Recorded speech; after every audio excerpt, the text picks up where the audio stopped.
Okay, what's up, everybody? Welcome back. I hope your Shavuos was good if you're watching this channel.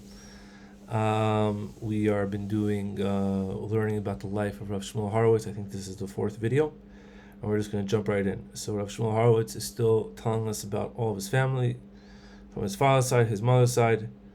Rav Shmuel Heller we talked about, a very, very big tzaddik in Tzfat. So he continues now, we're in Perek Zayin.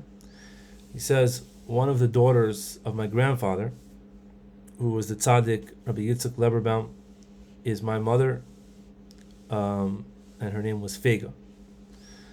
And my father, this is Rosh Shmuel Horowitz talking, and he says, my father, even though he was very young in years, he was already a gadol in Haira. He was already answering questions that people had in halacha, and he became a rav in Tzfat in the Chabad Kollel, and he was also part of the Beis Din of Rabbi Yitzchak Ravin Zichron L'Racha, who was the rav from the Kollel Lemberg.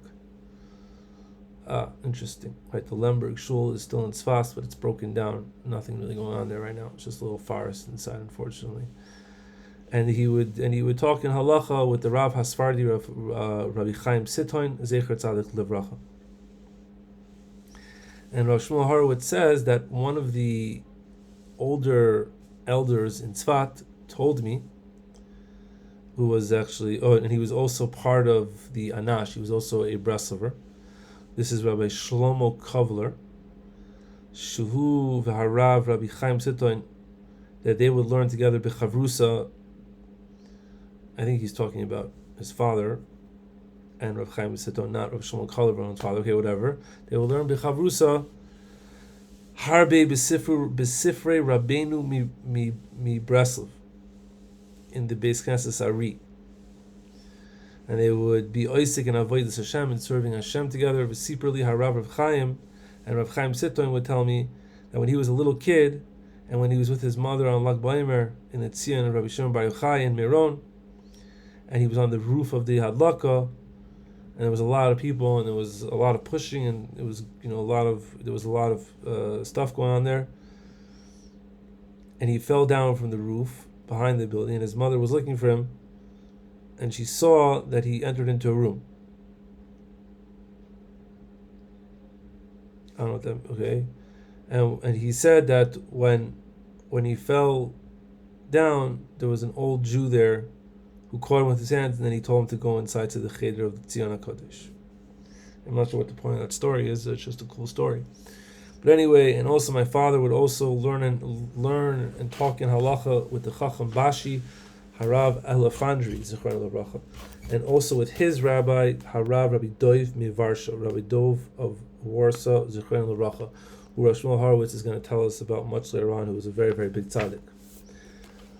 And afterwards, when the Ridvaz, who was the Rav of Slutsk, came to Tzfat, my father was, a ben bayis by him, and he gave him smicha.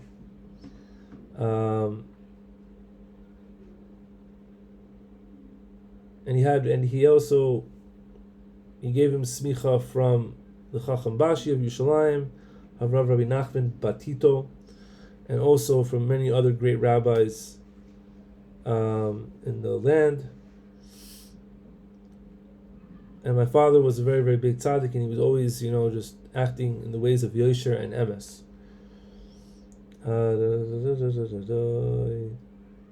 And he always wanted to get the right din. Fine. So that's Perek Zayin. Now Perek Ches. Now Rosh Shmuel Horowitz talks about himself. He says, now when I was born, I was a wild little kid. I don't know if he's wild. He was like, I was a good kid, kind of. I was very beautiful. That's what he says. I had a good appearance, and I found grace in everybody's eyes. And the Rav Rabbi Avram Zecher Tzadik Livracha, who was the son of Rav Shmuel Heller, would play with me. And he would always, he would talk to me, and he always said to bring him over to him to play. And when they made pays for me on Lag Baomer and Meron, which we call a chalaka, or an upsharon as we know it, some of us, I was a chiddush b'yofi v'tar. I was a chiddush in beauty and like appearance. Okay, so Shmuel Horowitz looked cool when he was a little kid. And my parents, when I was sick with the machlas hababuos, shikorin muslin, which we call muslin, which I think he's talking about measles. They suffered from me greatly because I obviously was in pain. And also, when I was a little kid, I also was suffering from the machlas hakeva, which I think is like liver or something like that. He was not so healthy. And my father prayed a lot for me, and he made a lot of nidarim on this that I should get better. And one of the nidarim that he made, one of the promises that he made was that he would not be mafsik, to talk regular talking whenever he was learning b'shum oifen. And he had a little note written next to him that people shouldn't bother him during his limud. And he would just show them like the card, And he had this custom to do this with this card until I got better, Baruch Hashem.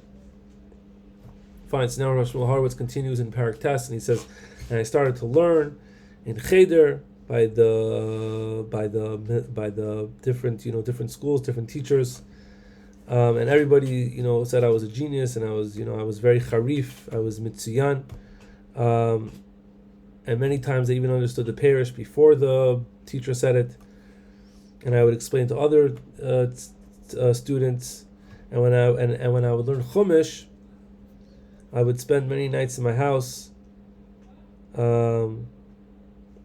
learning. But then my eyes started hurting, so my father didn't let me, and I had great suffering because of this.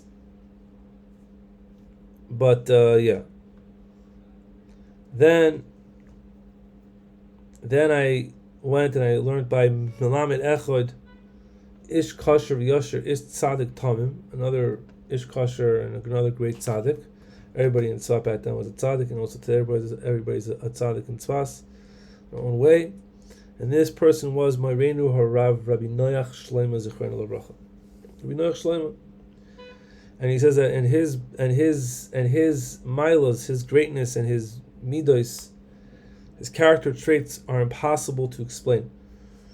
And even though he was a very, very poor person, he would always feed poor people on his table.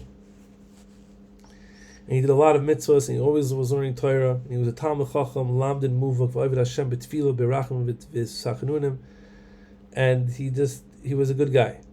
And he loved me a lot. And he always told me that I would become great. And he taught me two things. He told me to be careful in these two things more than anything.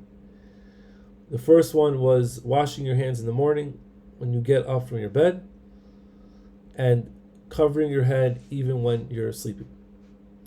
And he said that the Tzemach Tzedek Zecher Tzaddik Levracha would always give thanks to his nurse, whoever nursed him, or whoever was taking care of him, that she always made sure that he didn't go without a head covering on. Even when he was a little baby, he always had a yarmulke on. And she would also wash his hands from when he was a kid. And this caused him to have great Yirah Shamayim. Because these things make a person very holy from a young age. And he would take me to different teachers in the city to show them my charifus, my sharpness in Gemara and Tosfos. And when I And when I went to learn with him, he told me to tell the other students I was already 12 years old. But the truth was I wasn't even 7. Because he didn't want the other kids to feel bad, but because I was like the best. That's what he says.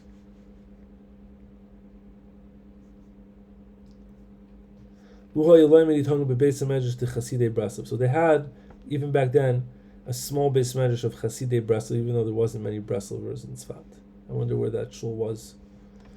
It's hard to know.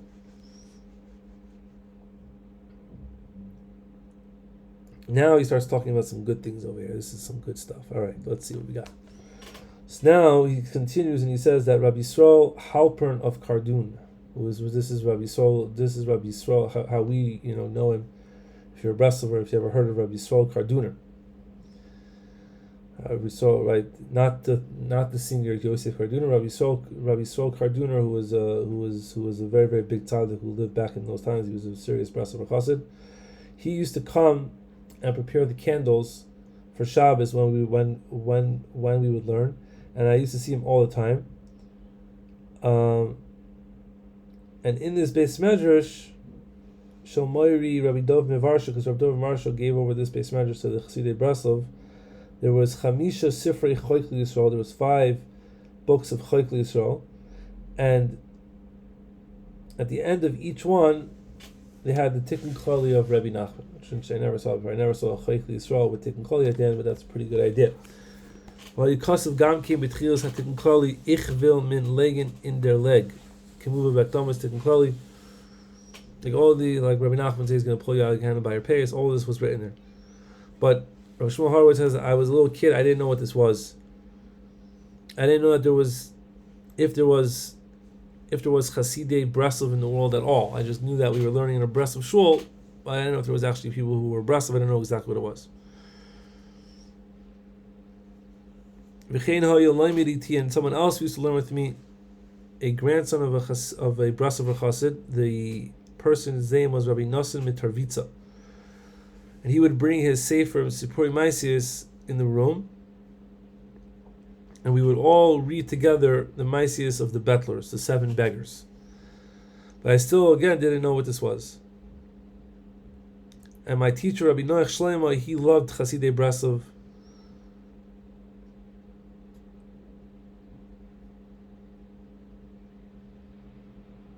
And he would always tell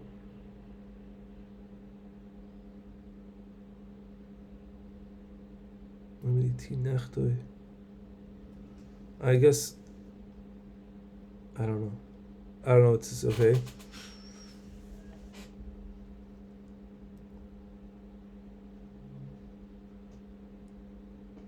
I guess one of the kids over here was like, his father was this guy Rav Nosson Mitarvitza, and Rav Noach Shlomo would tell him, like, be a Yer Shlomo like your father or whatever, or your grandfather.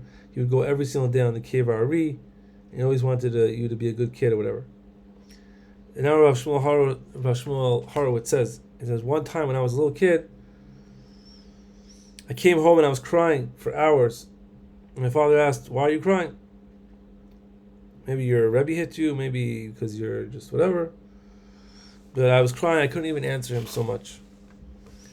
And he went to ask the Rebbe if he hit me. And he said, Chas v'shalom. So they both came out to the house, and they worked very hard for me to explain to them what was going on. He said he was crying, Rav Shmuel Horowitz was crying, that how could Yosef Atzaddik's brothers bring him and sell him and throw him into a pit? Because they learned about the Mechiras Yosef then. So, see, Rav Shmuel Horowitz was holding in big places. Sorry, let me just change over here. I made a bracha before. Thank you, Hashem.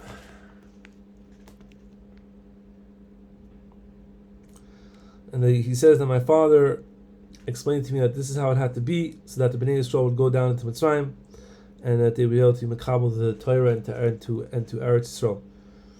But still, I wasn't so hisnachamti b'zeh. I wasn't so satisfied. I wasn't so relieved or consoled. Another time when I was a little kid, I was up the whole entire night, on the night of Hashanah Rabbah, and I said the whole entire Mishnah Torah and the whole Tehillim. And my grandfather, Rabbi Asher Cheskel, from his father's side, was very nispal from this. And also, grush matana. He gave me a grush, which is money back then, as a present for this. And I took the coin. I said, I'm going to give it to tzedakah. And he was very happy about this. Tov. And he says, now in Parakid Aleph, how long we've been going for? Let's keep going. And even though that he says that even though that Baruch Hashem, I had a great brain and a very intelligent mind, but I would always be misnag betwimis and bipshitas, in simplicity, like Rabbi Nachman says. But obviously he didn't know Rabbi Nachman back then, but he was already knowing in it. and I would say a lot of Tehillim and Tfilos in the Siddur of the Shlah Kadosh, and all my chiyas, everything that made me feel good and alive, was always just saying more Tfilos and talking to Hashem. And I used to take. He said I used to love taking a big siddur that had all the tefillas and tchinas and bakashas, and I would just say all the things. And I would get up by Chatzos and say Tichin Chatzos. And also from the tefillas of from the Sefer Shar Tzion or Parak Shira, and I would also daven b'sikim. So this kid was like a big tzaddik, man. And also there's a story that my uncle Rabbi Avner, it happened by him a great tragedy, a great ason, loyalenu, that his small son was killed, and the story was because they lived in the house of his father-in-law or his mother-in-law, and the house was full of sacks of sugar up until the ceiling, and he used to sleep on the floor with the kids. And there was many years and nothing happened. But then one time on Leil Shabbos Kodesh, when they were all sleeping, all these big sacks of sugar started falling on them, and they fell on a kid, one of the little kids, and he died.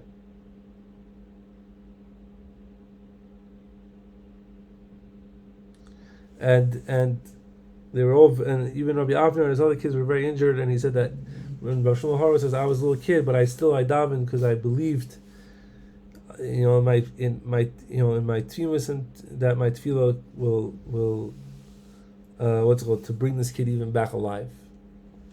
So that's pretty wild. 1 second, let me just see something over here. 1 second over here.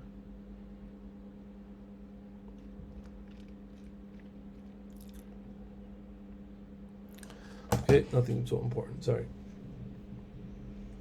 And my father, he says, he continues over here at Parakik Beis. We're doing a lot today, guys.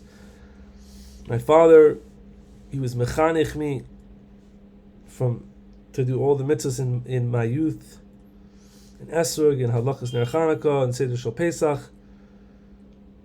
And I always felt a lot of kedusha from all the mitzvahs, and I love saying tefillos, so kol mitzvah m'sefer Shar Tzion, m'shar svarim, v'ha Ridvaz.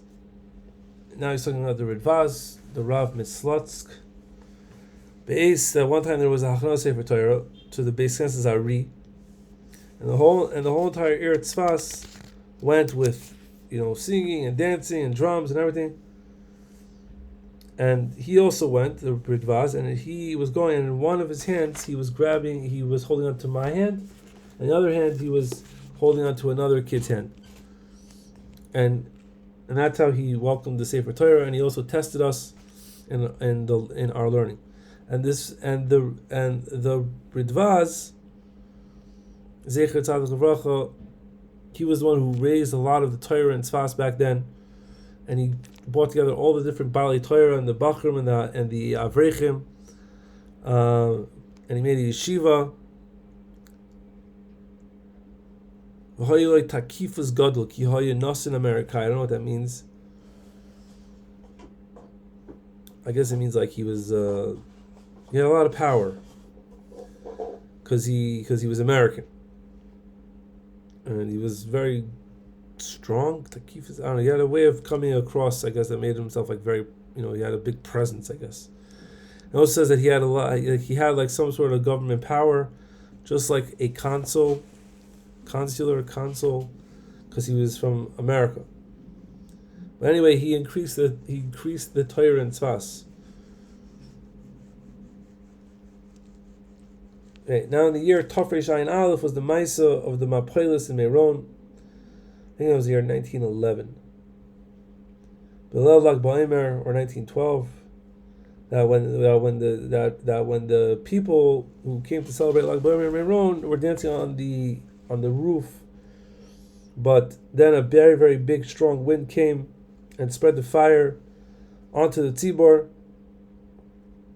They all fell with the fence into the chutzner of Anashim Shayil Mata b'chutzner.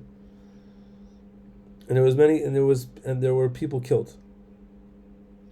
And he says, V'sipruli, Rav Shmuel Horowitz says, and Zikanim, who were there at the time of the Maisa, told me that there was many hashkachos neflois in this. This is intense. I don't know. He says that whoever was supposed to get hurt got hurt, even if he was far away, and whoever was supposed to be saved was saved, even if he was right near where they fell. And they said that when they were dancing before the disaster happened, the people were dancing. A lot of people were dancing with this one Jew that nobody knew who he was, and from time to time he would switch his hat with one of the other people's out of joy, and they all wanted to switch their hats, out of Timcha, but he didn't let. He was the only one who was saying when to switch the hats. Like they saw that whoever put on this guy's hat was saved, even if he was close to where the wall fell. And then after the disaster, this Jew disappeared and nobody knew who he was. So it could be like Eliyahu Navi vibes, who knows? Haklal, and the general thing is that the Rabbanim, whoever it was back then, they said that the sibuf, that the cause of this tragedy was the mixing of men and women in Meron and the Pritzes. And because of this, the Anshe Tzfat and the Rabbanim made a big asifa gedola, a big gathering, and they made a cherem, and they announced that women and children are not allowed to be in Meron. Not even on the derech from Meron to Tzfat, not on Erev Lag Baomer, and not on Lag Baomer. And all the women who would come to Meron before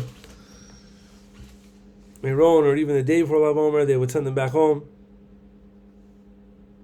And then these 2 days, Erev Lag Baomer and Lag Baomer, you wouldn't see one woman in Meron, and not even on the whole entire way from Tzfat. And this cherem was for 5 years.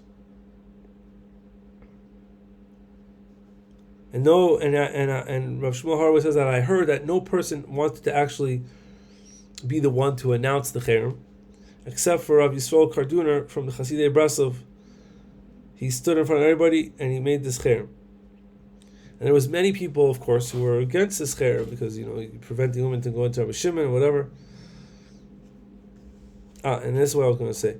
And I saw this first in a Rav Shamar pamphlet.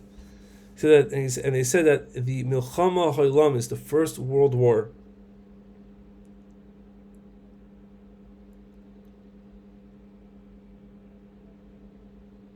They said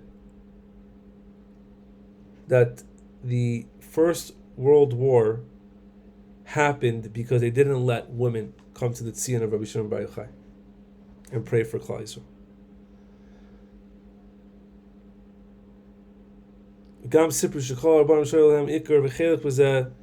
they also said that whoever was involved in this, and also Rabbi Yisrael Kaduner, they didn't live long after this. So main thing is don't stop women from coming to Meron. I'll call upon him. But even so, Shum Echad Lo Yizlav Al Cherem, nobody wanted to go against the Cherem. V'himtinu Ad Achrei Chamei Shanim, and they waited until after 5 years. V'achar Cheskilu Lavoy Gam Nashim Al Tzion Rishon Bar Yochai B'Lag Baomer.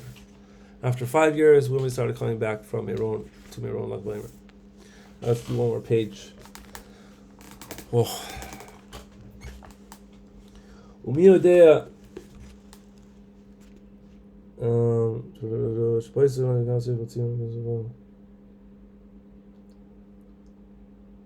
We don't know anything. He said,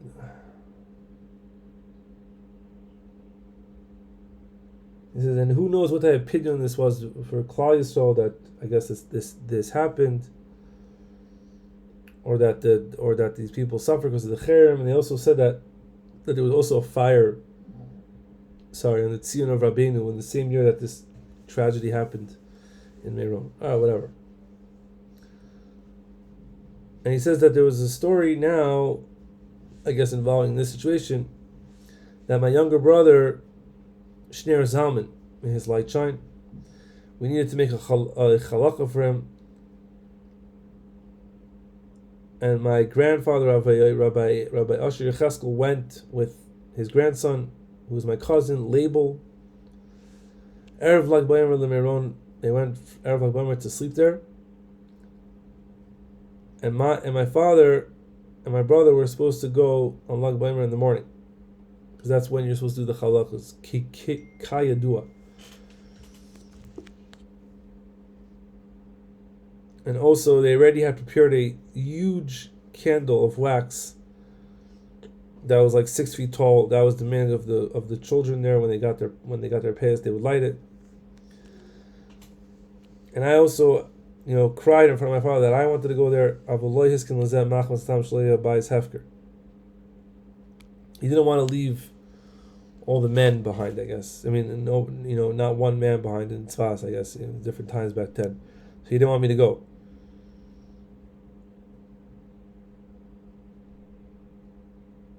But then we were all going to leave, whatever. I was going to stay home. I was crying, but then my grandfather came back and told us what happened in Meron.